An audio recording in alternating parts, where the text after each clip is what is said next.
আপনি কি জানেন একদিন একজন অধ্যাপক বিশ্ববিদ্যালয়ের ক্লাস নিচ্ছিলেন। ক্লাস শুরু হতেই এক ছাত্র সিজ দিয়ে বসলো। অধ্যাপক থেমে গিয়ে বললেন, কে সিজ দিল? কেউ কোনো উত্তর দিল না। তিনি আবারও পাঠ দেওয়া শুরু করলেন।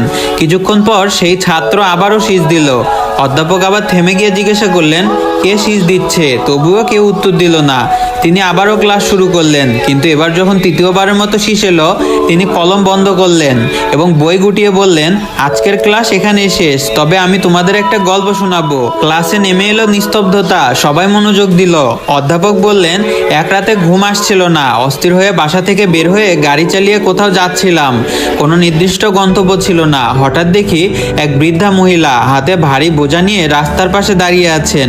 আমি গাড়ি থামিয়ে জিজ্ঞাসা করলাম, মা, কিছু সাহায্য লাগবে কি? তিনি খুশি হলেন, গাড়িতে উঠলেন। চলতে চলতে বুঝলাম তিনি আমাকে ভালোভাবে চেনেন। তিনি আমার চোখের দিকে তাকিয়ে বললেন, ডক্টর সাহেব, আমার একটা অবৈধ সন্তান আছে।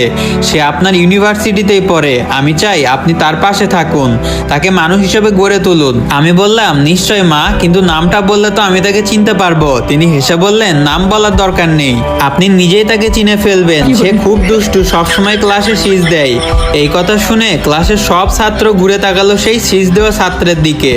অধ্যাপক তখন বললেন, এসো ছোট ভাই, তুমি কি ভাবছো আমি এই পিএইচডি সার্টিফিকেট গাদার হাত থেকে কিনেছি?